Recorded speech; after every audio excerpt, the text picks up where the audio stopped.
මේ වීඩියෝ එකේ කතා කරන්න බලාපොරොත්තු වෙන්නේ ඉන්ෆර්මේෂන් සිස්ටම් කියන සබ්ජෙක්ට් එකේ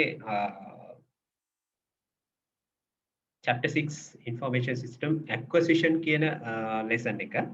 මේක ඇත්තටම ඉස්සෙල්ලා syllabus එකේ තිබුණේ syllabus එක change වෙන කලින් තිබුණේ system development කියලා. එතකොට මේක acquisition කියලා තවත් පොඩි part එකක් එකතු කරලා තියෙනවා. ඒ වගේම තිබුණ ඒවත් චුට්ටක් අයින් වෙලා තියෙනවා. අපි කතා කරගෙන යමු මොනවද අලුත් දේවල් කියලා. ඒතර මේකේ system information system acquisition කියලා කියන්නේ අපි organization එකකට system එකක් acquire කරගන්න. එහෙම නැත්නම් organization එකට system එකක් ගන්නවා. ගන්නවා කියන්නේ මොකක්ද කියන එක. ඒ කියන්නේ අපිට මොනවා හරි organization එකක් තියෙනවා නම් ඒ organization එකට software system එකක් කොහොමද ගන්න? එහෙම නැත්නම් කොහොමද purchase කරන්නේ? එහෙම නැත්නම් ඒක හදනවද? එහෙම නැත්නම් third party එකට අපිට අවශ්‍ය දේවල් කියලා ඒගොල්ලෝගෙන් ඒ service එක ගන්නවා.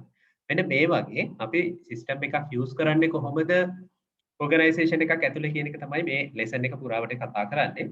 අතන මේකට අවශ්‍ය ගොඩක් දේවල් මම first second chapters වලදී කතා කරලා තියෙනවා. ඒ හින්දා අපිට ගොඩක් ලේසි වෙයි මේ chapter එක කතා කරගෙන යන්න. එතකොට system acquisition එක කියලා කිව්වොත් ඔයගොල්ලන්ගේ definition එකක් වගේ අහුවොත් ඔයගොල්ලෝ කියන්න ඕනේ system acquisition එකක් කියලා කියන්නේ මේකේ තියෙන system එකකට එහෙම නැත්නම් organization එකකට ඒගොල්ලෝගේ requirements වලට අදාළ system එකක් software system එකක් acquire කරගන්න එක තමයි මෙතන acquisition කියලා කියන්නේ. The process should to obtain the information system resource need to provide the services necessary to meet a specific set of needs. ඒගොල්ලෝගේ තියෙන needs වලට අවශ්‍ය software එකක් purchase කරනවා කියන එක තමයි මෙතනදී software එකක් ලබා ගන්නවා කියන එක තමයි මෙතනදී අදහස් වෙන්නේ. දැන් උදාහරණයක් විදිහට අපි කිව්වොත් එක organization එකක් තියෙනවා අපි සුපර් මාකට් එකක් කියලා. සුපර් මාකට් එකක් ගත්තාම මේ සුපර් මාකට් එකට අවශ්‍ය වෙන ඒගොල්ලෝගේ inventory manage කරන software එකක්. ඒ කියන්නේ ඒගොල්ලෝගේ දැනට තියෙන goods වල availability එක බලන්න අවශ්‍ය වෙනවා. ඒක තමයි තියෙන problem එක. හැම වෙලාවෙම අපි කතා කරලා තියෙනවා software එකක් අවශ්‍ය වෙන. නැත්නම් අපි software එකක් acquire කරන්නේ organization එකකට තිබුණොත් මොකක් හරි problem එකක් solve කරගන්න. දැන් මෙතන තියෙන problem එක මොකක්ද? ඒගොල්ලන්ට ඕනේ අපි දුමු සුපර් මාකට් එකක් නම් සුපර් මාකට් එකට ඕනේ ඒගොල්ලෝගේ available goods මොනවද කියලා බලන්න. එතන ඒකට inventory එකක් manage කරන්න ඕනේ. ඒතර ඒක තමයි problem එක. එතකොට අපිට ඒකට කරන්න පුළුවන් දේවල් තුනක් තියෙනවා. කියන්නේ දැන් අපිට උන්නම් ඒකට අපිට පුළුවන් ඒ organization එකේම IT team එකට කියලා software එකක් හදන්න. එහෙම නැත්නම් අපිට පුළුවන් stock management systems ඕන තරම් තියෙනවා market එකේ. අපිට ඒවා purchase කරන්න පුළුවන්.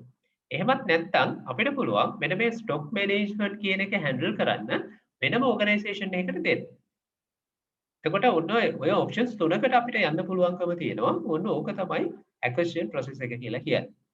එතකොට මේකේ තියෙන fundamental strategies තමයි එකක් තමයි මෙතන තියෙනවා buy off the shelf software. ඒ කියන්නේ අපිට පුළුවන් already made ඒ කියන්නේ දැනට market එකේ තියෙන software එකක්. ඒවා තමයි මේ off the shelves කියලා කියන්නේ. අපි මේ කලින් කතා කළා. එතන මෙහෙම software එකක් අපිට පුළුවන් ඕනනම් මිලදී ගන්න. purchase කරන්න පුළුවන්. එහෙම නැත්නම් organization එක ඇතුළේම build කරන්න පුළුවන්. එහෙමත් නැත්නම් අපිට පුළුවන් වෙන organization එකකට දෙන්න මේක කරගෙන යන්න. ඒතර මේ විදිහට තමයි අපිට system acquire කරන්න පුළුවන් වෙන්නේ. ඒතර off the shelf software එකක් ගත්තට පස්සේ අපිට ඒකේ ඇත්තටම benefits තියෙනවා.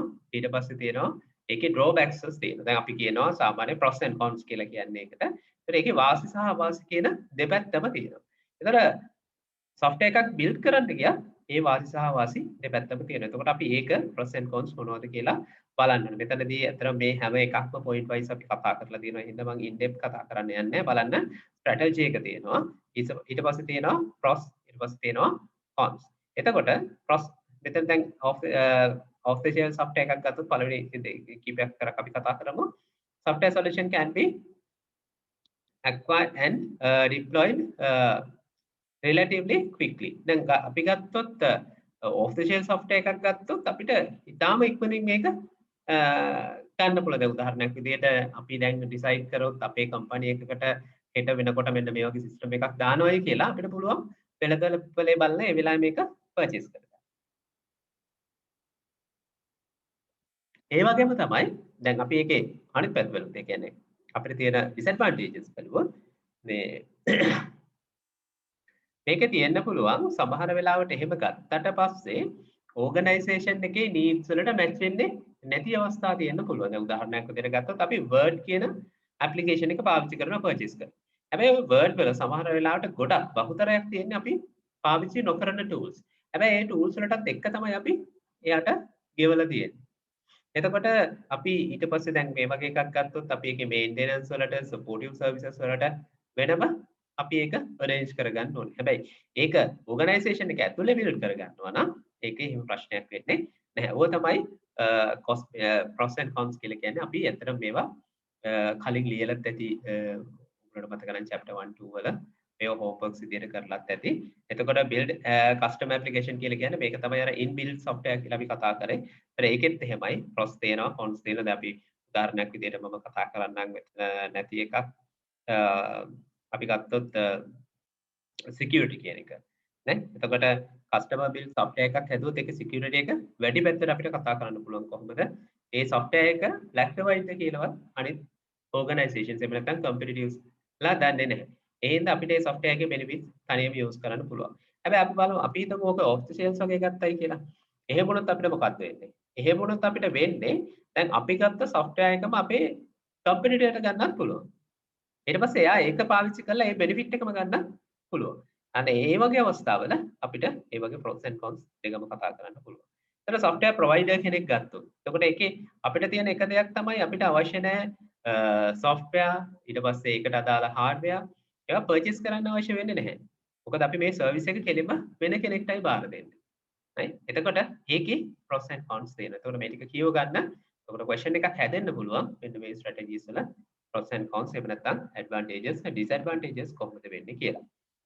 ඊට පස්සේ මේකේ තියෙනවා එක එක factors යටතේ software එකක් develop කරන එකයි එහෙම නැත්නම් off the shelf software එකක් මිලදී ගන්න එකයි අතර කොහොමද මේකේ differentiation එක කියලා තියෙනවා. එකක් cost එක. දැන් cost එක ගත්තොත් අපි දන්නවා develop කරන එකේ cost එක වැඩි. මොකද හේතුව දැන් අපි ගත්තොත් individual software එකක් මොනවා හරි අපි හිතමු අපි consider කරමු Word කියන software එකම. ඒතර Word කියන software එක Microsoft company එක හැදුවේ එක organization එකක් base කරගෙන නම් ඒකේ cost එක ඊට වඩා ගොඩාක් වැඩි cost එකක් වෙනවා. සාමාන්‍යයෙන් කෙනෙක්ට purchase කරන්න නම් බැරි තරම් වෙනවා. හැබැයි දැන් මේ Office කියන package එක හදන්නේ industry එකට. ඒතකොට ඒක අපි හිතමු මේක 100කට හැදුවයි කියලා.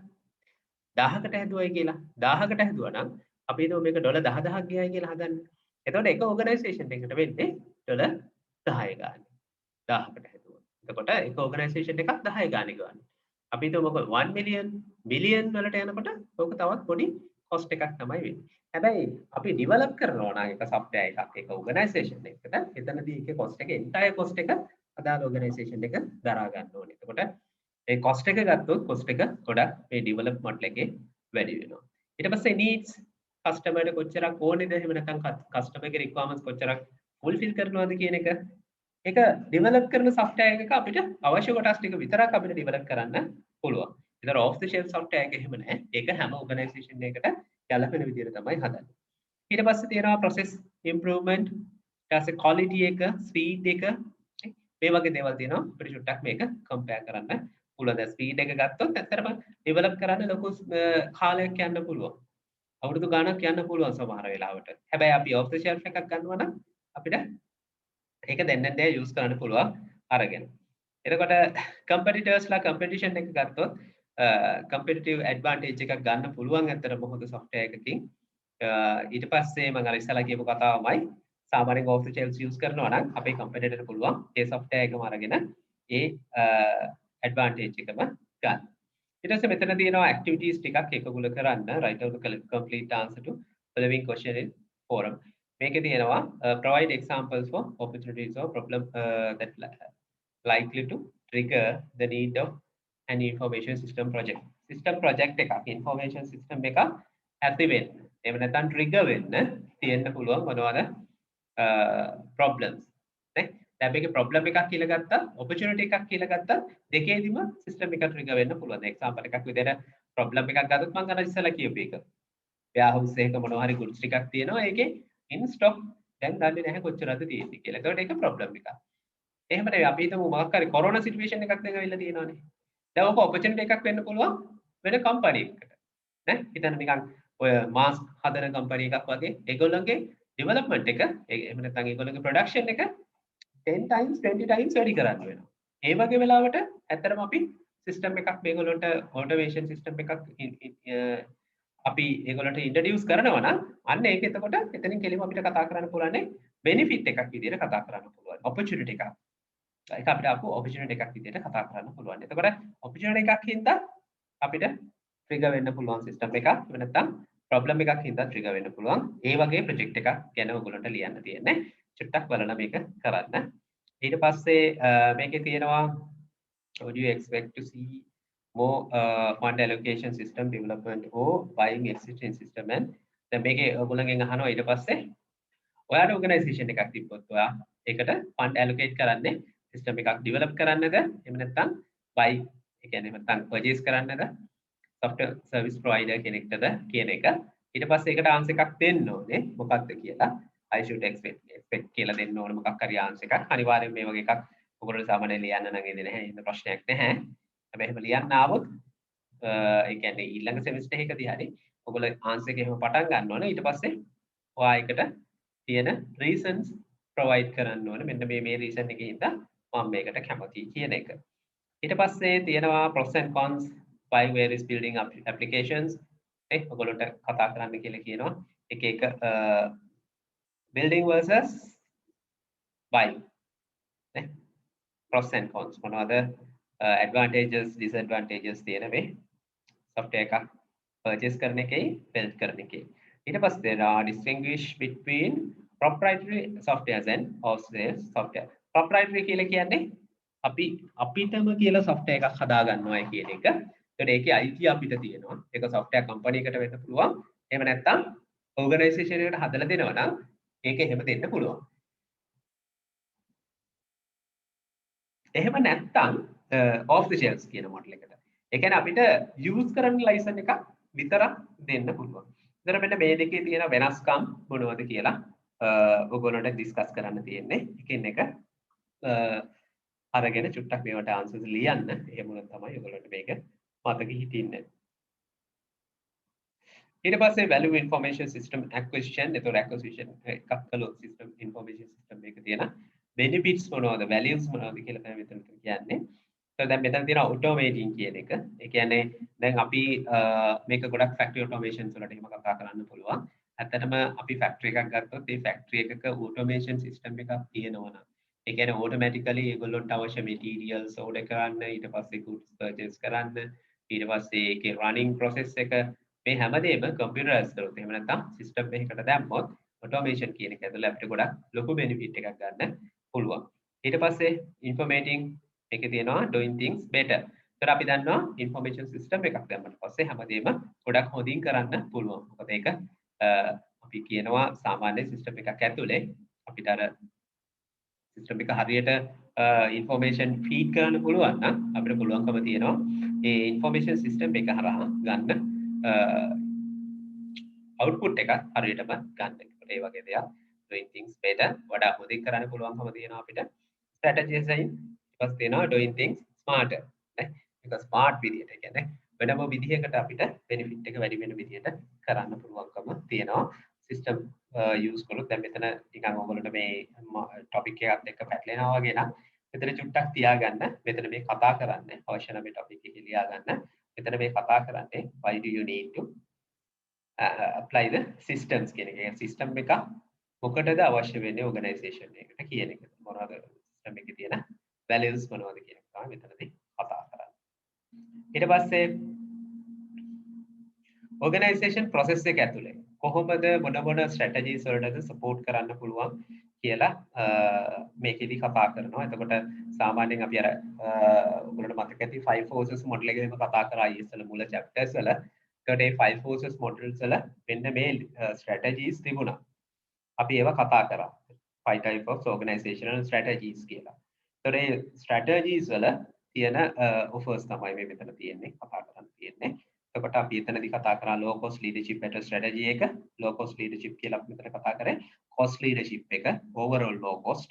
ඒ කියන්නේ අපිට ස්ට්‍රැටජි එකක් තියෙනවා ඕගනයිසේෂන් එකට අපේ බඩු වල ප්‍රයිස් එක අඩු නම් exactly like China චීනය වගේ අපිට බඩු අඩුවට දෙන්න පුළුවන් නම් අනිත් හැමෝටම වඩා අපේ ප්‍රොඩක්ට් එකේ මිල අඩු නම් දැන් ගත්තොත් ඔයගොල්ලෝ යන්න කීල්ස් සුපර් සෙන්ටර් එකකට එහෙම නැත්නම් කාගිල්ස් ෆුඩ් සිටි එකකට.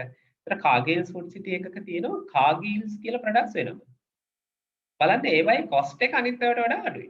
හැම ප්‍රොඩක්ට් එකකම කොස්ට් එක අනිත් ඒවාට වඩා අඩුයි. දැන් ක්වොලිටි එක ගැන කතා කරන්න ගියොත් ඒක වෙනම කතාවක්. හැබැයි උනට කොස්ට් එක අඩුයි. ඒක තමයි කොස්ට් ලීඩර්ෂිප් ස්ට්‍රැටජි කියලා කියන්නේ. එතන මේ කොස්ට් ලීඩර්ෂිප් ස්ට්‍රැටජි එකට කොහොමද ඉන්ෆෝමේෂන් සිස්ටම්ස් අදාළ කරගන්නේ? දැන් මෙතනදී කියන්නේ ඉන්ෆෝමේෂන් සිස්ටම් එකක්. අපිට තමයි කම්පියුටර් සිස්ටම් එකක් අපි අපේ ඕගනයිසේෂන් එකට එහෙම සිස්ටම් එකක් ඇප්ලයි කරගත්තට පස්සේ අපි කොස්ට් එක අඩු කරගන්න පුළුවන්.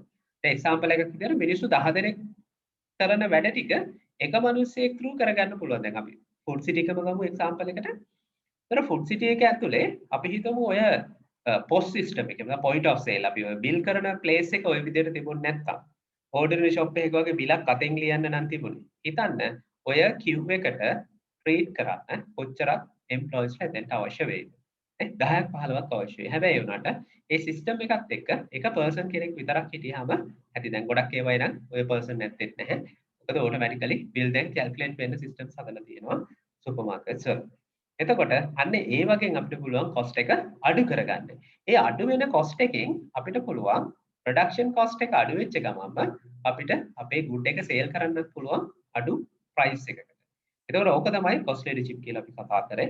ඊට පස්සේ focused on cost leadership strategy. එතකොට best price එකකට දෙන්න පුළුවන් ඉන්ඩස්ට්‍රි එකේ අපි මෙන්න මේ IS use කරොත්. ඊට පස්සේ broad differentiation strategy. එතන මේ අපි කතා කරා differentiation strategy කියලා එකක්. ඒ මොකද්ද? අනිත් අයගේ එහෙම නැත්නම් අපේ competitor ගේ product එකට වඩා අපේ product එක කොහොමද different වෙන්නේ? ඒ different එක තුලින් ඒක කොහොමද customer ඒකට කොහොමද ඒකට අල්ලගන්නේ කියන එක තමයි මෙතනදී කතා කරන්නේ. දැන් එක එක්සැම්පල් එකක් තිබුණා ඉස්සර ඇඩ්වර්ටයිස්මන්ට් එකක් ගියා. ඔය මොනවද පෙත්ත එකම නම් ඇයි වැඩිපුර ගෙවන්නේ කියලා. දෙහි ගෙඩි දෙකක් අරගෙන එකම නැට්ටේ දෙහි. එහෙමනම් මොකටද වැඩිපුර ගෙවන්නේ කියලා. පැරසිටමෝල් සහ පැනඩෝල් කියන එකේ. එතනදී ඇත්තටම කොස්ට් ලීඩර්ෂිප් එක තමයි ඒගොල්ලෝ ඇප්ලයි කරලා තිබුණේ. හැබැයි එතනදී අර කම්පැරිසන් එකක් යනවා. මොකද පැනඩෝල් කියලා කියන බ්‍රෑන්ඩ් එක ගොඩක් ෆේමස් බ්‍රෑන්ඩ් එකක් හින්දා. ඒ වගේ ඩිෆරන්ට් කරන්න ඕන. මොනවා හරි ප්‍රොඩක්ට් එකක් එනවා නම් කම්පැනිටර් එකේ අපේ ප්‍රොඩක්ට් එක ඊට වඩා වෙනස් කියලා පෙන්වන්න ඕන. එතකොට ඒකටත් අපිට පාවිච්චි කරන්න පුළුවන් ඉන්ෆෝමේෂන් සිස්ටම්ස්. එතකොට ඒක වෙන්න පුළුවන් ප්‍රොඩක්ට් එකෙන් වෙන්න පුළුවන්, කවරෙන් වෙන්න පුළුවන් නේ. දැන් අර සමහර තියෙන ප්‍රොඩක්ට්ස් මොනවද ඉන්ටර්නැෂනල් ලෙවල් එකේ කවර් එකක් ගන්නවා නේ. ඒක පැකින් එක ඉන්ටර්නැෂනල් අපි ගමු සබන් කෑල්ල. ඒක නේක ඉන්ටර්නැෂනල් ලුක් ඇන්ඩ් ෆීල් එකක් තියෙන අර සිල්වර් එම්බෝස් දාලා දැන් බලන්න ඔය ටූත් පේස්ට් එකම සමහර තියෙන ටූත් පේස්ට් බොක්ස් එක ගහන්න ඒක මැනුෆැක්චර් කරන්න ඇත්තටම ටූත් පේස්ට් එක මැනුෆැක්චර් කරන්න වඩා කොස්ට් එකක් යනවා. එතකොට ඒව තමයි ඔය ඩිෆරන්සියේෂන් ස්ට්‍රැටජිස් කියලා කියන්නේ. එතකොට ඒවයි ඩිසයිනින් ඊට පස්සේ ඒවා හදන ඒවා මේ හැමදේම සිස්ටම් ඩෙවලොප්මන්ට් වලට අදාළ දේවල්. එතකොට සිස්ටම් ඩෙවලොප්මන්ට් යූස් කරලා තමයි ඔය දේවල් කරන්නේ. ඊට පස්සේ බෙස්ට් කොස්ට් ප්‍රොවයිඩර් ස්ට්‍රැටජි. එතකොට බෙස්ට් කොස්ට් එක දැන් මේකෙදි කියන්නේ බෙස්ට් මැච් එක.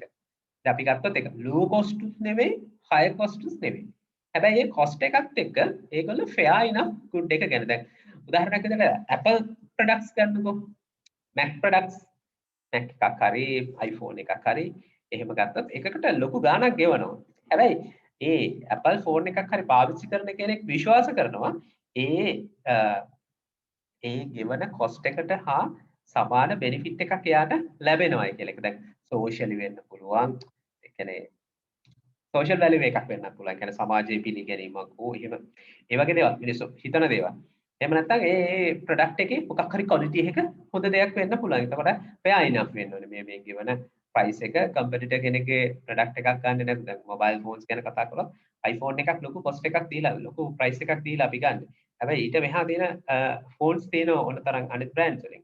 හැබැයි ඒව ගන්න නැතුව අරකට යන්න මිනිහෙක්ට හිතෙන්න ඒක පෙයා ඉනෆ් වෙන්න ඕනේ. ඒක තමයි ස්ට්‍රැටජිස් කියලා කතා කරන්නේ. ඔය ස්ට්‍රැටජිස් හැම එකටම ට්‍රීට් කරන්න පුළුවන් ඉන්ෆෝමේෂන් සිස්ටම්ස් කරා. ඒක තමයි මෙතනදී මේ කතා කරලා තියෙන්නේ. එතකොට මෙතන කතා කරලා තියෙනවා business case එකක් for information system කොහොමද මේක trigger වෙන්නේ කියලා what system that match organization strategies එතකොට දැන් මෙතන කතා කරන්නේ making a business case for information system the information system එක trigger වෙන්න එහෙම නැත්නම් මෙහෙම trigger වුණාට පස්සේ මේක කොහොමද business එකත් එක්ක යන්නේ කියන එක match කරගන්න කියන එක තමයි මෙතනදී තියෙන්නේ එතකොට මෙතන තියෙනවා මෙතන business functions improve වෙන්න ඕනේ ඊට පස්සේ identifying of highest benefits information system එකක් දැම්මට පස්සේ ඒකේ තියෙන benefits identify කරන්න ඕන මේවා case එකේ තියෙන්න ඕන identify cost benefit එක වගේම cost එක ගැන අපි කතා කරන්න ඕනේ productivity කතා කරන්න ඕනේ මේකේ තියෙනවා පොඩි ප්‍රශ්නයක් ඒ කියන්නේ මේ productivity එක අපිට හරියටම දෙන්න බෑ software system එකකට. එතකොට ඒකේ තියෙනවා පොඩි ප්‍රශ්න තියෙනවා right එතකොට අන්න ඒවත් එක තමයි මේකේ cost benefits analysis එකක් කරන්න අපිට සිද්ධ වෙන්නේ. ඊට පස්සේ මේකෙම තියෙනවා difficult to measure and quantify effectiveness versus efficiency. right efficiency එකයි effectiveness එකයි මේකේ quantify කරන්න. කියන්නේ අපිට calculate කරලා පෙන්නන්න ටිකක් අපහසුයි මේ තියෙන system වල. right ඊට පස්සේ මේ තියෙන්නේ productivity paradox එකක් දීලා තියෙනවා information system වල productivity එක බලන්න එකපාර අපිට බෑ. quality එක quantity එක එකපාර measure කරන්න බෑ සමහරවිට ලොකු කාලයක් යනවා ඒ කියන්නේ අපි investment එකක් කරාට පස්සේ ඒ investment එක කරලා ලොකු කාලයකට පස්සේ තමයි ඒකට අදාළ benefit එක ලැබෙන්නේ ඒ වගේ තියෙනවා time lags කියලා කියනවා අපි ඒ වගේ දේවල් තියෙනවා ඊට පස්සේ redistribution අපි කතා කරනවා distribute කරාට පස්සේ කියන්නේ අපි ගත්තොත් මේකෙදි තේරෙන්නේ distribute the price of the pie ඒ කියන්නේ distribution එකේ දැන් අපි ගත්තොත් distribution එකේ එතනදී part wise ඒ කියන්නේ දැන් අපි හිතමු software එකක් total system එකම නෙවෙයි ගන්න. ඒතර part by part ගන්න. එතකොට ඉස්සෙල්ලාම එක modules කීපයක් ගන්නවා ඊළඟට modules කීපයක් ගන්නවා. ඒ වගේ තමයි distribution එක වෙන්නේ. ඒතර ඒ වගේ වෙලාවට අපිට ඇත්තටම මේ වගේ ID එකක් ගන්න බැරි වෙනවා. එතකොට මෙතන තියෙනවා mismanagement කියන එක. bad business model not overcome by good ideas. දැන් මේකෙදි කතා කරන්නේ ඇත්තටම business එක හොඳ වෙන්නත් ඕනේ. අතර business එකේ ගන්න decisions ඊට පස්සේ ඒවයි තියෙන මොන හරි conflictions තේනවා නම් අපි හොඳ IS එකක් දැම්මයි කියලා. එහෙම නැත්නම් information system එකක් අපි implement කළායි කියලා organization එක හරියන්නේ නැහැ. නේ? දැන් එතකොට ඒ organization එකට ඒ system එක හරියන්න නම් ඒ system එක ඒ organization එක හොඳ එකක් වෙන්න ඕනේ. එතකොට හොඳ එකක් කියලා කියන්නේ ඒ organization එකෙත් යන system එකක් තියෙන්න ඕනේ. නේ? briberies corruptions එනවා නම් ඒ වගේ තැනකට IS දාලා ඕක සමහරලාට සම්පූර්ණ උඩ දාන්න බැරි වෙයි right ලංකාව වගේ නේ හරි ඊට පස්සේ මේ cost benefit analysis එකක් තියෙනවා multi criteria analysis එකක් තියෙනවා දැන් ඉස්සෙල්ලා නම් අපි කතා කළේ මේ cost benefit analysis එකෙන් තමයි අපි සාමාන්‍ය benefit එක බැලුවේ අතරම software development එකක් එහෙම නැත්නම් IS system එකක් cost benefit එකෙන්ම බලන්න බෑ මොකද හේතුව අපි අර ඉස්සෙල්ලා කතා කරපු කාරණා ටික ඒ හින්දා multi criteria analysis එකක් කළා තමයි මේකේ cost benefit එක බලන්න වෙන්නේ. right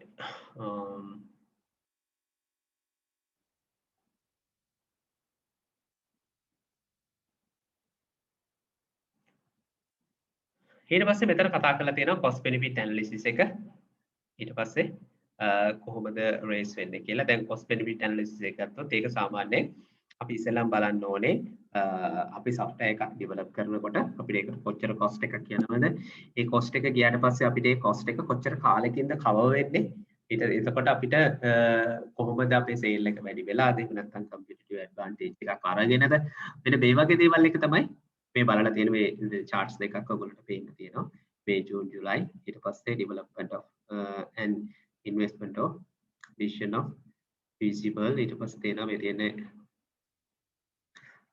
provide a basis for comparing investment of decisions. ඒතර මේක මේ පෙන්නලා තියෙන්නේ කොහොමද මේ benefit එක cost එක calculate කරන්න කියලා. ඊට පස්සේ මෙතන තියෙනවා cost benefit analysis එක step 1 brainstorming cost benefit. දැන් මේ cost benefit analysis එකක් කොහොමද කරන්නේ කියන එක තමයි ඉස්සලා තියෙන්නේ. පළවෙනි එකේ brainstorming.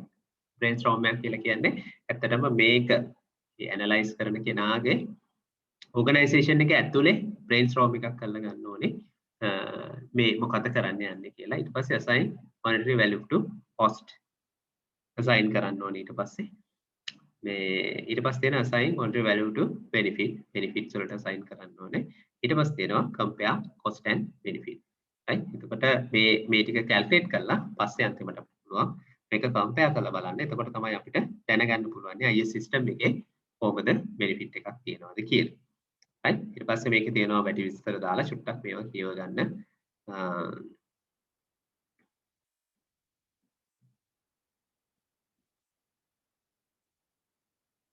ඊට පස්සේ multi criteria analysis එකක් තියෙනවා. එතකොට ඒකේ the stages to ඒ කියන්නේ එක එක stage එකේදී තමයි ඒක ගන්න වෙන්නේ. දැන් මොකද උදාහරණයක් විදිහට අපි කිව්වා cost benefit එකේදී දැන් අපිට එකවර software එකක් install කරනවායි කියන තැන දැන් නැහැ. ඒ traditional system එකේ තමයි අපි එකවරම software එක install කරන්නේ. හැබැයි දැන් part wise තමයි මේක install කරන්නේ. ඒකට ඒ එක එක stages වලදී තමයි මේකේ අපිට analysis එකක් කරන්න වෙන්නේ. ඒක තමයි multi criteria analysis එකේදී වෙන්නේ. මේ දෙන එකකට example එකක් චුට්ටක් මේක කියව ගන්න.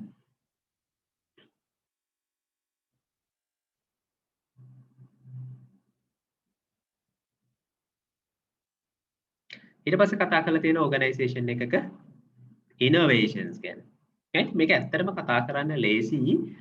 තිබුණා නම් අර මේකේ තියෙනවා BCG matrix කියලා ඔයගොල්ලෝ චුට්ටක් පුළුවන් නම් ඒක තැනකින් බලන්න. Boston Consultant Group කියන එක මට මතක නැහැ මේක පළවෙනි lessons වල මම කතා කළාද කියලා. අන්න ඒකෙදි කතා කරනවා organization එක life cycle එකක් ගැන. කියන organization එකක් පටන් ගන්නෙ problem child කියලා කොටුවකින්.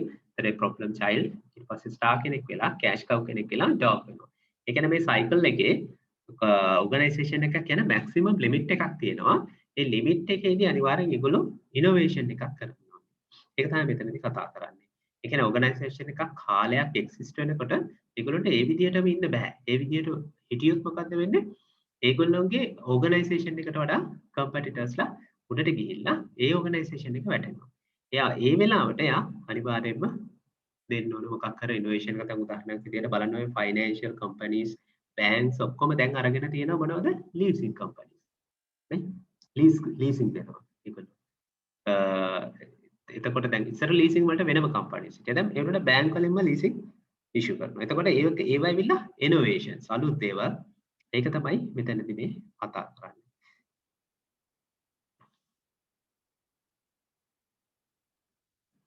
මෙතන තියෙනවා e-business innovation cycle එකක් කියලා. ඒ කියන්නේ අපිට මේකේ e-business innovation එකක් ගන්න පුළුවන් කියන එක. ඒ කියන්නේ දැන් අපි ගත්තොත් ඕනම organization එකකට අපි කතා කළා කලින් තියෙන organization වර්ග අපි කතා කරද්දී brick and mortars කියලා company එකක් කතා කරා. ඊට පස්සේ click and mortar ඊට පස්සේ pure click කියලා organization වර්ග තුනක් කතා කරා. එතනදී අපි කතා කළේ ඇත්තටම දැන් ඔය brick organizations කියන එක. ඒ කියන්නේ අපි එතනදී ඇතෙන්නේ සාමාන්‍ය organization එකක් ground level එකේ විතරක් තියෙනවා. එහෙම නැත්නම් physical store front එකක් විතරක් තියෙනවා නම් ඒවට website එකක්වත් නැත්නම් එහෙම නැත්නම් e-business through ඒගොල්ලෝ business කරන්නේ නැත්නම් ඒකට ඒගොල්ලන්ට තියෙන innovation එකක් තමයි මොකද්ද? e-business strategy එක ඒගොල්ලන්ට apply කරගන්න එක. එතන මෙතන තියෙනවා මොකද්ද cycle එකේ එන්නේ choosing ඒ කියන්නේ මොකද්ද අපි කරන strategy එක එහෙම නැත්නම් e-business solution එක මොකක්ද ඊට පස්සේ matching ඒක economy එකත් එක්ක match කරන එක ඊට පස්සේ executing ඊට පස්සේ ඒක කරන එක ඊට පස්සේ ඒකේ success එක ගන්නවා ආයෙත් මෙන්න මේ විදිහට innovations නිතර කෙරෙන්න ඕන ඒක හරහා තමයි අපිට business එක ඉස්සරහට ගෙනියන්න පුළුවන් වෙන්නේ ඒක තමයි ඔය innovations ගැන කතා කරලා තියෙන්නේ ඒතර ඒකේ විස්තර තියෙනවා චුට්ටක් ඔයගොල්ලෝ මේකත් කියව ගන්න ඊට පස්සේ මේ තියන්නේ මම අර කලින්ම කතා කරපු සිස්ටම් එකක් අපි කොහොමද දාන්නේ ඕගනයිසේෂන් එකේ රෙගුලර් ස්ටෙප්ස් තුනක් අපිට කරන්න පුළුවන් ඒ කියන්නේ ඩිෆරන්ට් ඔප්ෂන්ස් තුනක් තියෙනවා එකක් තමයි acquisition අනිත් එක development අනිත් එක off the shelf software acquisition කියලා කියන්නේ අපි සාමාන්‍යයෙන් ගත්තොත් මෙතන දැන් අර system acquisition business acquisition කියලා කියන්නේ දෙකක්. දැන් business acquisition එකක් කියලා කිව්වොත් දැන් market එකේ ඉන්නවා business industry එකේ අපි කතා කරනවා අපි කියන ඒගොල්ලන්ට business angels ලා කියලා. ඒ කියන්නේ සාමාන්‍ය Microsoft company එක වගේ ගත්තොත් ඒක අපි කියන්නේ business angel කෙනෙක් කියලා. එතකොට මේ වගේ business වලට පුළුවන් පුංචි business purchase කරන්න. ඒ කියන්නේ සල්ලි දීලා එකවරම power ගන්න organizations. ඒතර එහෙම වෙච්ච අවස්ථා ගොඩක් තියෙනවා. market එකේ දැන් Windows ගත්තොත් Bing කියන එක organization එක එහෙම පිටින්ම අරගෙන තියෙනවා Microsoft ලට. ඒ විදිහට තමයි acquire කරගෙන යන්නේ. එතකොට ඒක business acquisition. මෙතන කතා කරන්නේ software acquisition. ඒ වගේ software එකක් අවශ්‍ය වෙනකොට software එකක් ගන්නවා කියන එක තමයි මෙතනදී කතා කරන්නේ. එතකොට system development එකක් අපි ඉස්සෙල්ලා කතා කරා. ඊට පස්සේ software එකක් purchase කරන එකත් අපි කතා කළා. ඒ strategies තමයි මෙතන තියෙන්නේ. ඊට පස්සේ එතනින් එහාට අපිට කතා කරන්න තියෙන්නේ system development process එක. කොහොමද system එකක් develop වෙන්නේ කියලා. ඒතර මේ process එක නැත්නම් මේ system development එක කියන එක මේකේ අපි traditional methods උත් කතා කරනවා. ඊට පස්සේ අපිට ගොඩක් අලුතෙන් තියෙන methods උත් කතා කරනවා. ඒතර මෙතන මේ කතා කරලා තියෙන්නේ මොකද්ද? waterfall system development process කියලා. waterfall කියලා කියන්නේ අතරම traditional development method එක. එතකොට මේකෙදි කතා කරන්නේ step by step ගිහිල්ලා system එකක් develop කරන විදිය.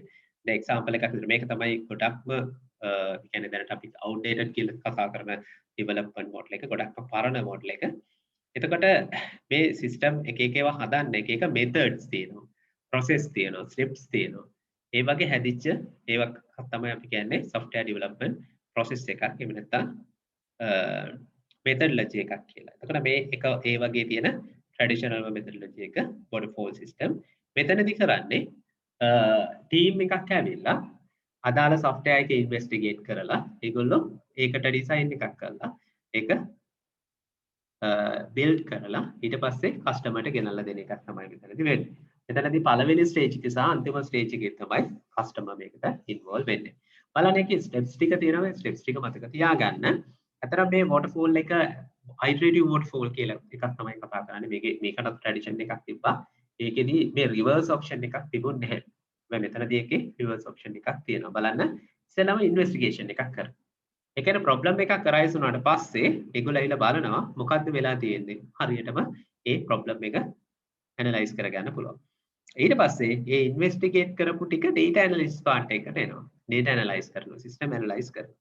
ඒ analyze කරලා හරියටම මේගොල්ලෝගේ requirements ටික අරගෙන ඒ requirements ටිකට ගැලපෙන design එකක් ඊළඟට හදන මෙතන design කියන stage එක. ඒ design එක හැදුවට පස්සේ ඒ design එක construct කරනවා.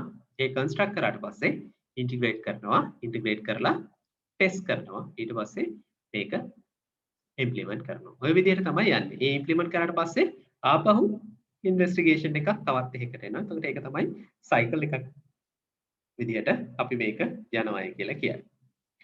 හරි. ඊට පස්සේ මේ system waterfall system development එක වෙන විදිහ ගැන කතා කරලා තියෙන්නේ.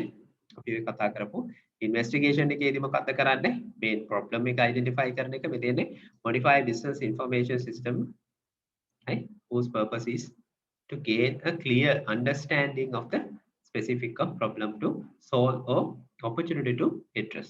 මොන opportunity එකද අපි address කරන්නේ නැත්නම් මොන problem එකද solve කරන්න කියන එක හොයාගන්න තමයි investigation එකක් තියෙන්නේ. ඒතර investigation එකක් කරන විදිය මෙතන තියෙනවා. right මේක බලා ගන්න චුට්ටක්.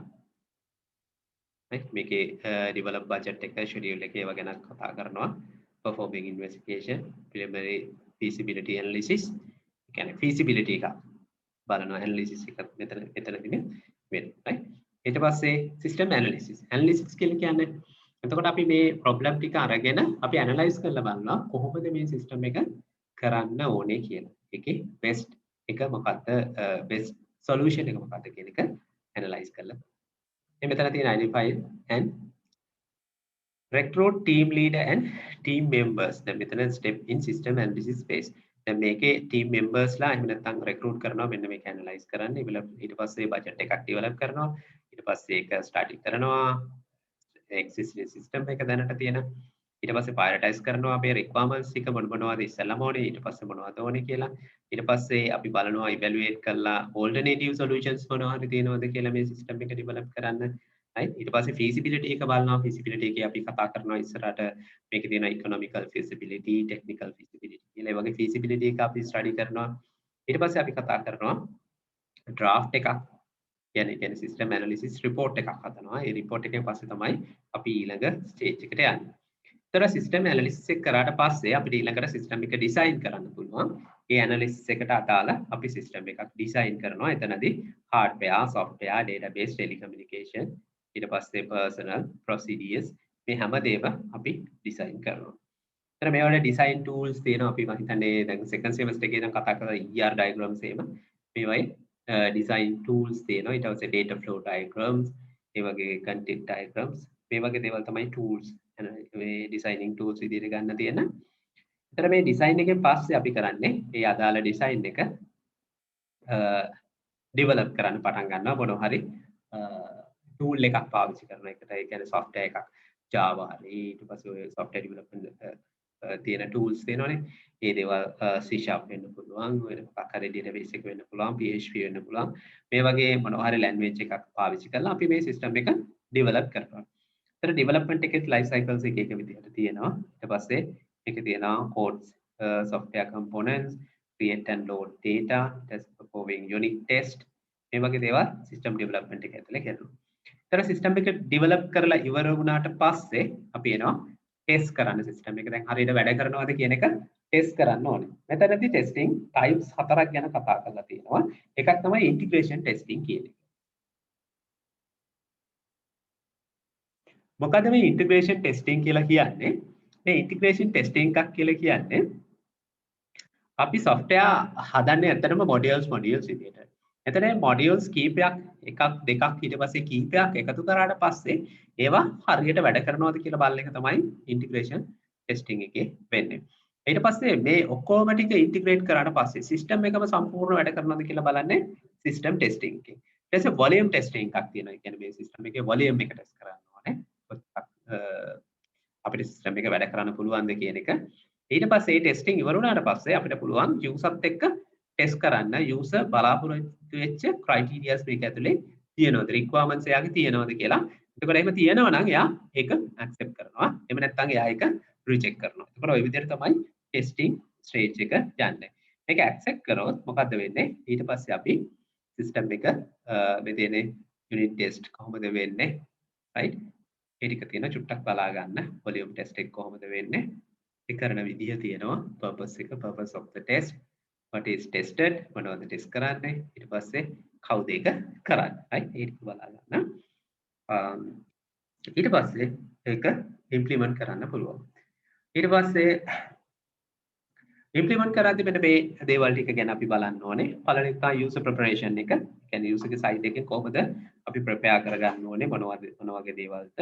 ඊට පස්සේ site preparation එක. දැන් user preparation එකේදී සමහරලාට usersලා මේකට training කරන්න වෙයි. site preparation එකේදී site එකේ infrastructure එක හදන්න වෙයි. කියන්නේ site එක කියලා මෙතන කියන්නේ organization එක. ඊට පස්සේ මේ ටික හදලා තමයි අපි ඊට පස්සේ system එක install කරන්නේ. ඊට පස්සේ cut over කරනවා. ඒ කියන්නේ මේක සම්පූර්ණ සම්බන්ධ කරලා අවශ්‍ය දේවල් ටික කරනවා. right? ඊට පස්සේ implementation මොකක්ද physically, right? එතකොට system operations and maintenance කියලා ඊළඟ stage එක එනවා. ඊට පස්සේ මේ system එක operate කරන්න ඕනේ, maintain කරන්න ඕනේ. ඊට පස්සේ dispose කරන්න තියෙන දේවල් dispose කරන්න ඕනේ. right? එතකොට මේවා තියෙනවා advantages of waterfall system. මේක තමයි මම කතා කරලා තියෙනවා ගොඩක්. මොනවද advantages මොනවද disadvantages කියලා. එතකොට ඒ ටික බලන්න මොනවද advantages disadvantages කියලා. waterfall model එකේ තියෙන.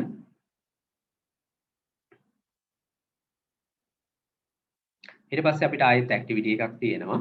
identify state of purpose each of 6 phases of system waterfall එකේ තියෙන system development life cycle එකේ තියෙන state purpose identify කරන්න තියෙන මේවා වෙනම ලියන්න ඕගොල්ලෝ right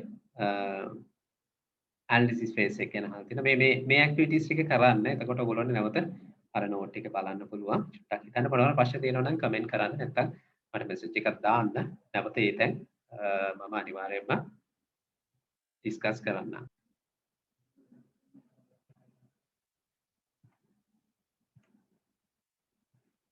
activities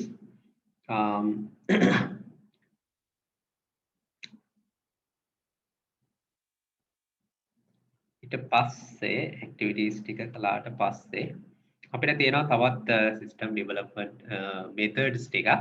ඇත්තටම ට්‍රැඩිෂනල් එකෙන් පස්සේ ඊළඟට අපිට හම්බ වෙන හොඳම සහ දැනට අපි වැඩ කරන ඩෙවලොප්මන්ට් ලයිෆ් සයිකල් එක තමයි ඇජයිල් ඩෙවලොප්මන්ට් කියලා කියන්නේ. ඇත්තට මේ ඇජයිල් ඩෙවලොප්මන්ට් එක ගත්තහම මේකේ ගොඩක් අර software developing methodologies වල අපි කතා කරපු waterfall model එකේ තිබුණු ගොඩක් drawbacks මෙතනදී අයින් කරලා තමයි මේ methodology එක හදලා තියෙන්නේ. එතකොට අපි ගත්තොත් agile කියලා කියන්නේ අතරම philosophy එකක්. ඒ කියන්නේ agile කියලා දැන් මේක අපි semester 4 වල ඔයගොල්ලෝගේ second year එකේදී අපි මේක විස්තර ඇතුව කතා කරනවා මොකක්ද agile development එකක් කියන්නේ කියලා.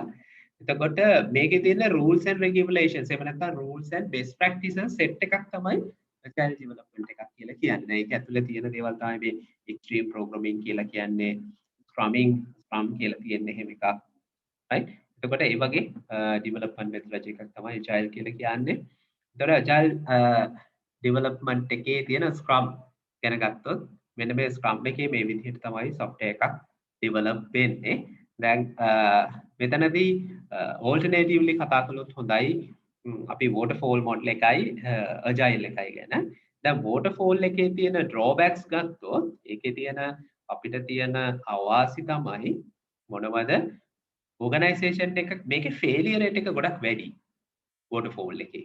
දැන් මොකද දැන් මම පොඩි example එකක් කියන්න. දැන් උදාහරණයක් විදිහට මම මේක කලින් කියලා ඇති. හොටෙල් එකකට ගියොත් අපි මොකක් හරි lunch එකක් හරි dinner එකක් හරි ගන්නවා. ඒ ගියපු වෙලාවට එයා ට්‍රීට් කරන විදිය නේ අපි ඕඩර් කරපු දේ එකවරම ගෙනල්ලා දෙන්නේ නැහැ. දැන් එක්සැම්පල් එකක් විදිහට අපි හිතමු එහෙම එකවරම ගෙනල්ලා දෙන්න එයාට පැයක් යනවා. ඒතර කස්ටමර් එයා කිව්වොත් මට පැයක් යනවා මේක ගෙනල්ලා දෙන්න කියලා කස්ටමර් විතර වැඳෙන්නේ නැහැ. ඒතර හයි waterfall model එකත් හරියට ඒ වගේ. මොකද පළවෙනියට මෙයා කරන්නේ requirement ටික analysis කරගෙන analyze කරගෙන ගිහිල්ලා ඊට පස්සේ මාස 6කට නැත්නම් අවුරුද්දකට විතර පස්සේ තමයි software එක ආපහු ගෙනල්ලා දෙන්නේ. ඒ දෙනකොට ප්‍රශ්නේ තියෙන්නේ සමහරලාට user ගේ requirements වෙනස් වෙලා. මෙන්න මේ requirement වලට responsible කියන එක waterfall එකේ නැහැ. හැබැයි agile software development එකේ first thing එක පළවෙනි දේ තමයි requirement වලට flexible කියන එක. එතකොට මේ scrum එකේදී කරන්නේ scrum team එකක් ඉන්නේ. එතකොට මේ scrum team එක කස්ටමර්ත් එක්ක එකතු වෙලා කතා කරනවා මොනවද යාගේ තියෙන requirements කියලා. එතන මේ requirements identify කරලා ඒගොල්ලෝ ඒක prioritize කරපු list එකක් හදනවා. right? අපි ඒකට කියනවා සාමාන්‍ය product backlog එකක් කියලා. priority list එකක තමයි මේ මෙතන තියෙන්නේ. මෙතන product backlog කියලා. එතකොට මෙන්න මේ product backlog එකෙන් ඉස්සෙල්ලාම කරන්නේ මොනවද? අන්න ඒක ගන්නවා sprint planning session එකකට. ඊට පස්සේ ඒකේ sprint එකක් කියලා එකක් plan කරනවා. product backlog එකේ sprint එකක් plan කරනවා. මෙන්න මේ sprint එක කියලා කියන්නේ මේ sprint එකේ ඒකේ තියෙනවා sprint backlog එකක්. දැන් අපි හිතමු උදාහරණයක් විදිහට එක organization එකක් තියෙනවා. ඒ organization එකට ඕන වෙනවා ඒගොල්ලෝගේ website එකක් develop කරන්න. ඊට පස්සේ ඒගොල්ලෝගේ mobile app එකක් develop කරන්න. ඊට පස්සේ ඒගොල්ලන්ගේ physical store front එකක් හදන්න. එතකොට ඔය තුන වෙන්න පුළුවන් මොකද්ද? product backlog එක. දැන් product backlog එකේ අපි ගත්තොත් mobile application එක හදනවායි කියන එක. ඒතර මේ mobile application එකේ interface හදනවා කියන එක sprint එකක් වෙන්න පුළුවන්. එතකොට sprint එකේ interface එක හදන එකේ කොහොමද load වෙන්නේ? ඒකේ තියෙන icons මොනවද? graphic පැත්ත මොනවද? database පැත්ත මොනවද? ඒ ටික ඔක්කොම මේ වගේ sprint එකේ අදාළ step by step යන backlog එකක් තියෙනවා. එතකොට මේ backlog එකේ එක එක කොටස වෙන්නේ මොකද්ද? මෙන්න මේ scrumming කියන එකට යනවා. ඒ කියන්නේ ටික develop කරන්න පටන් ගන්නවා. දැන් මේකට කියන daily scrum කියලා. ඒ කියන්නේ හැම දවසකටම එක කොටක්. දැන් ඒ කියන්නේ එක හැම දවසකම scrum meeting එකක් තියෙනවා. right? ඒ කියන්නේ හැම දවසකම ඒගොල්ලෝ කරපු වැඩ ගැන review එකක් කරනවා. එතකොට ඒ වගේ daily scrumming කියලා කියන්නේ ඒකයි. එතන මේ sprint එකක කාලය සාමාන්‍යයෙන් weeks 2ක් 8ක් විතර අතක් වෙනවා. ඒ කියන්නේ මාස භාගයක් ඊට පස්සේ weeks 8ක් කියලා කියන්නේ මාස 2ක්. කියන්නේ මාස 2ක් ඇතුළත අනිවාර්යයෙන්ම මොකක්ද වෙන්නේ? මෙන්න මේ sprint backlog එකේ තියෙන working version එකක්. ඒ කියන්නේ එක software එකක් එළියට දෙන්න පුළුවන්. කියන්නේ maximum මාස 2ක් ඇතුළත අනිවාර්යයෙන් මොකද්ද වෙන්න ඕනේ? customer-ට වැඩ කරන software එකක් දෙන්න පුළුවන් මෙන්න මේ agile software development එක ඇතුලේ. ඒකේ process එක තමයි මේ පෙන්නලා තියෙන්නේ. right ඊට පස්සේ ඒ කොටස ඉවරුණාට පස්සේ කස්ටමර්ට පුළුවන් මොකක් කරන්නද ඒ software එකත් එක්ක වැඩ කරන්න. ඒ වැඩ කරන ගමන් එයාට benefit එකක් එනවා. උදාහරණයක් විදිහට අපි හිතමු mobile application එක හැදුවයි කියලා. ඒ mobile application එක හරහා එයාට පුළුවන් benefit එකක් ගන්න. ඒක post කරන්න පුළුවන්, ඒකෙන් sales කරන්න පුළුවන් එහෙම. ඊට පස්සේ එයාගේ website එකක් හැදෙනවා. ඊට පස්සේ අපි හිතමු මොකක් හරි shopping cart එකක් හැදෙනවා කියලා. ඒකත් හැදෙනවා. එතන මේ software එක හැදිලා එනකොට මොකද්ද වෙන්නේ? ඒ හැදිලා එන තාක් කස්ටමර්ට වැඩ කරන්න කොටසක් තියෙනවා.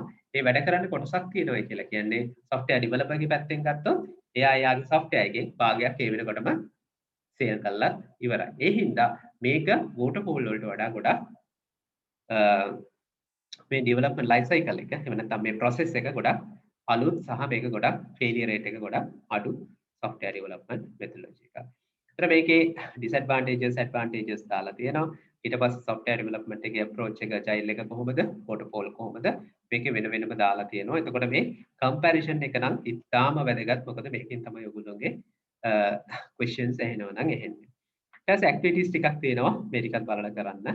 right ඊට පස්සේ තවත් කතා කරලා තියෙනවා buy off the shelf product එකක් ගන්න කොහොමද කියලා software package එකක් implement කරන්නේ කොහොමද කියලා implement කරන්න කලින් අපි investigation එකක් කරනවා ඇත්තටම ඊට පස්සේ system analysis එකක් කරලා හරියට අඳුන ගන්නවා මොකක්ද අපිට තියෙන problem එක කියලා ඊට පස්සේ මේකේ evaluation package තියෙනවා evaluation එකක් කරලා බලනවා මොන package එක suit වෙන්නේ කියලා එතකොට ඊට පස්සේ package එක integrate කරලා test කරනවා ඊට පස්සේ implement කරන්න පුළුවන්. ඒක තමයි ඒකේ තියෙන process එක.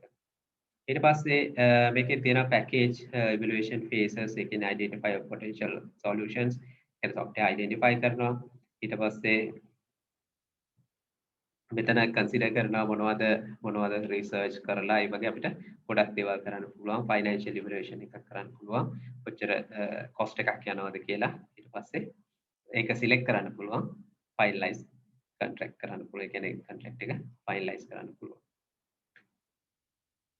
මේකෙත් අර වගේම testing ටිකක් යනවා. අපි integrate කරාට integrate කරලා කොහොමද system එක whole system එක ඊට පස්සේ volume test එකක් කොහොමද ඊට පස්සේ acceptance testing කොහොමද මේ ටික ඔක්කොම මේකෙදි යනවා. ඊට පස්සේ තමයි implement වෙන්නේ.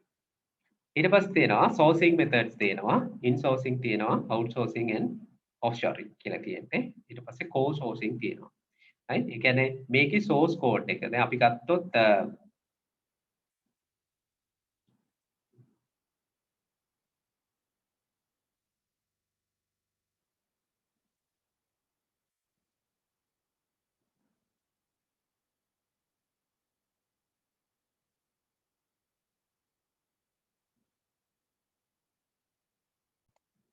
sourcing methods ගැන කතා කරන්නේ මේ source code එක කොහොමද develop වෙන්නේ කියන. يعني අපි ගත්තොත් software එකක් ගත්තොත් මේ software එකේ කියන source code කියලා එකක්. මේ source code එක කියන්නේ software එක හදන material එක. එතන මේ source code එක ගත්තාම මේ source code එක govern කරන්නේ කවුද? නැත්නම් මේකේ අයිතිය තියෙන්නේ කාටද කියන එක තමයි මේ in-source, outsource and මේක තියෙන්නේ co-sourcing කියලා. in-source කියලා කියන එකේදී අපි කතා කරන්නේ කෙලින්ම මේකේ source code එකේ අයිතිය තියෙන්නේ. ඒක govern කරන්නේ මේ තියෙන fully governed by organization. right? organization එකෙන් තමයි fully govern කරන්නේ. එහෙම වුණොත් අපි ඒක කියනවා in-sourcing කියලා. ඊට මේකේ outsource කියලා තියෙනවා. අපි මේ outsource කියන වචනේ නම් ගොඩක් අහලා තියෙනවා. ඒ කියන්නේ source code එක අපේ නෙවෙයි. ඒ කියන්නේ අපිට use කරන්න මේ software එකක් තියෙනවා. හැබැයි ඒක external resource එකක්. මේකේ තියෙනවා fully governed by supplier. supplier තමයි මේ දීපු software vendor තමයි ඒක govern කරන්නේ. එයාගේ තමයි source code එක තියෙන්නේ. ඒවා තමයි outsource කියලා කියන්නේ. outsourcing. right? එතකොට මේ outsourcing වල තියෙනවා මොනවද benefits? insourcing outsourcing දෙකේම benefits තියෙනවා. එතකොට මෙතන තියෙනවා save money, right? එතකොට ඒ කියන්නේ අපි outsource කරොත් system එකක් ඒ කියන්නේ අපි හැදුවේ නැත්නම් වෙන කෙනෙක් නම් හදන්නේ අපිට ඒකේ මුදල් ටික ඉතිරි වෙනවා. ඊට පස්සේ focus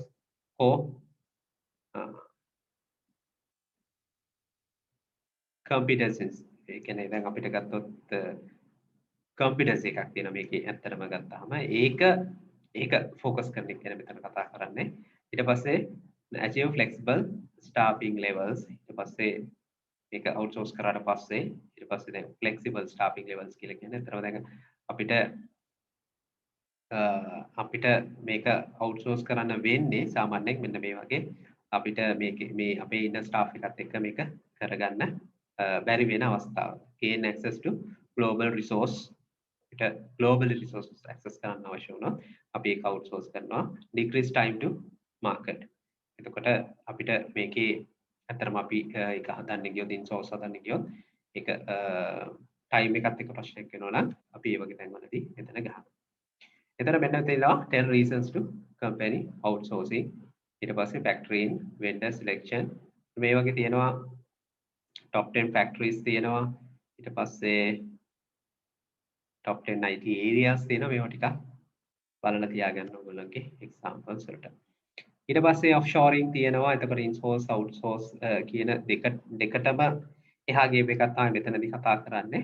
offshoring and outsourcing arrangement in which the organization provides the services is located in country different from the firm obtaining the service. දැන් මෙතනදී ගත්තොත් ඇත්තටම අපිට offshoring එකේදී අපි කතා කරන්නේ multinational level එකේ business ගැන.